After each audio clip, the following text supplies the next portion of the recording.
Welcome to today's lecture by Professor Illan Pappe, which is sponsored by the Department of History and the Social Justice Institute of Case Western Reserve University, and is part of a visit by Professor Pappe to Cleveland, sponsored by the Northeast Ohio Consortium on Middle East Studies, Cleveland State University, Kent State University, and interested citizens and civic groups.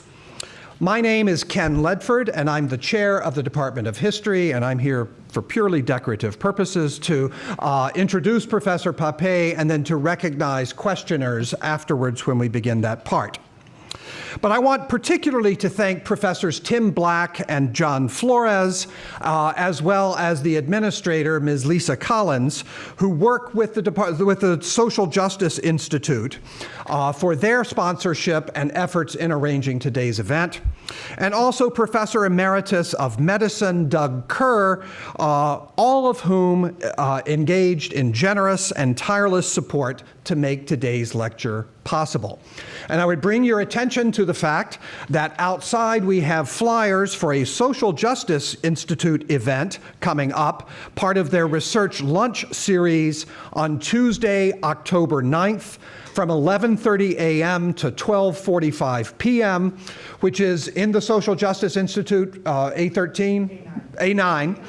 A13. The office is A9. The meeting room is A13 in Crawford Hall.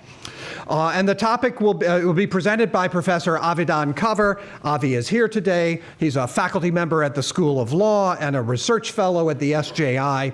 And he will be giving a talk on his research on collective punishment in the occupied Palestine territory.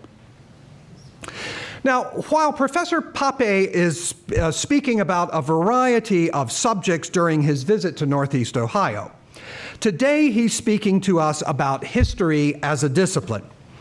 One of the characteristics that historians teach our students about history as a science, a craft, and a discipline is how the writing of the history of any given event, institution, or phenomenon might advance.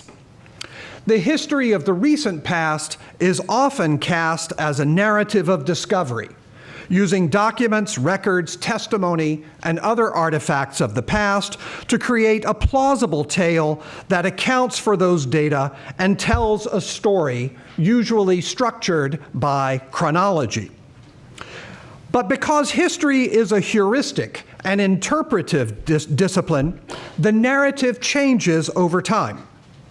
Newly discovered or newly declassified artifacts change the given narrative. New insights change the interpretations that change the narrative. And because history is a critical discipline, no meaning-building narrative, no sacred foundational tale is off limits for historians to question. And historical revision, the recasting of meaning-giving narratives, always provokes resistance from forces in every society, forces that benefit from a hegemonic master narrative. Professor Pappe is a member of a school of historians, the Israeli New Historians, who, with chronological and generational distance from the events of 1948 and the era that preceded it, began 30 years ago to re-examine the historical accounts of the founding era of the State of Israel.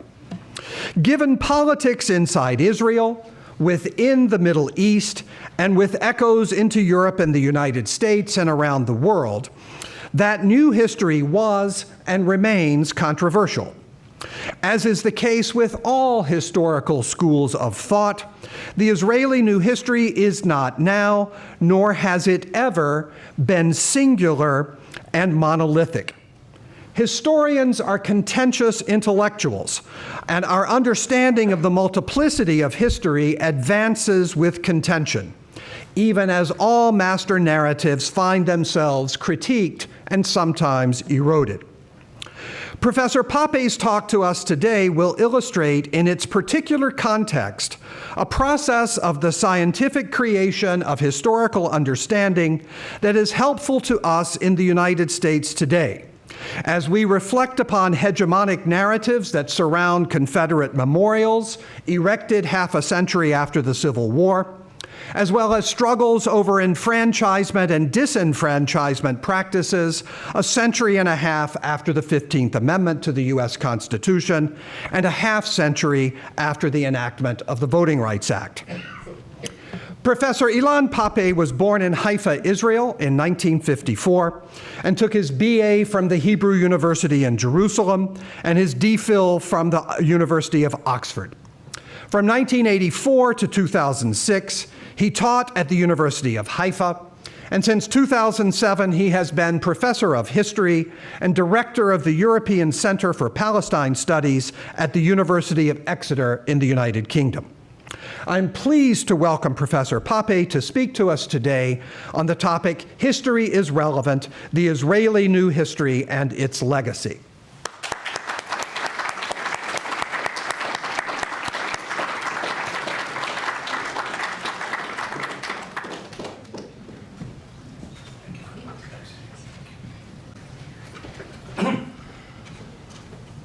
No, it looked as if I had second thoughts about this talk and was going out, but it's the weird structure of the hall. So I'm still confident that I'm in the right place, talking about the right topic.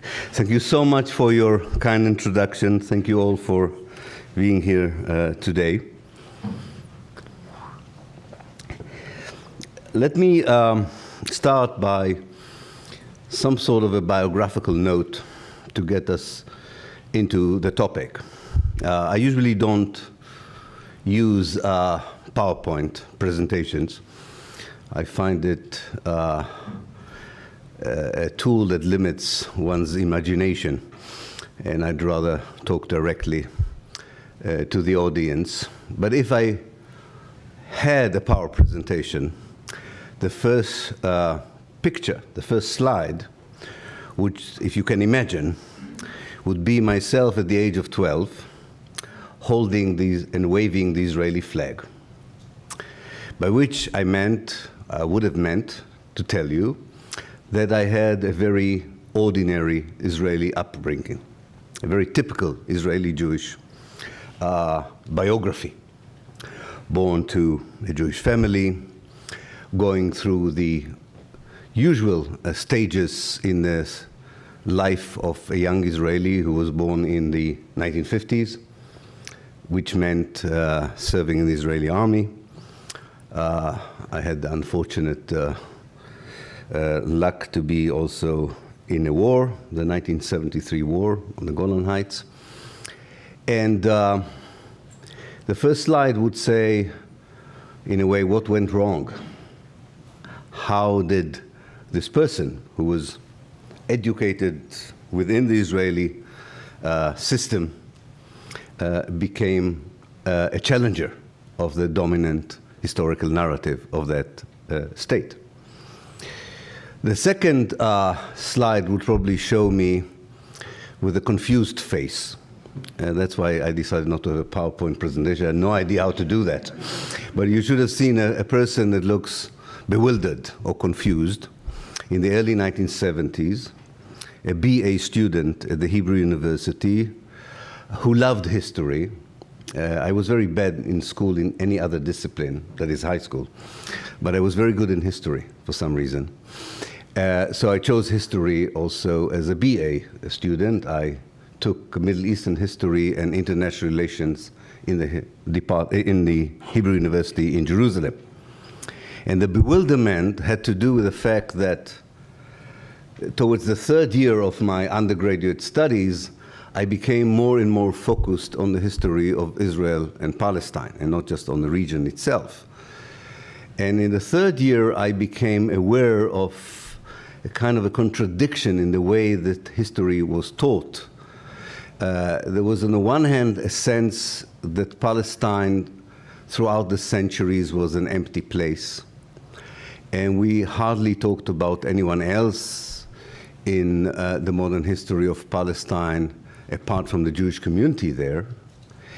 And yet, when we arrived to the end of the BA and we talked about the events of 1948, we were told that the Palestinians left voluntarily in 1948, and that's how the Palestinian refugee problem was created. And I remember asking one of my professors, if these people left, who were they if the country was empty?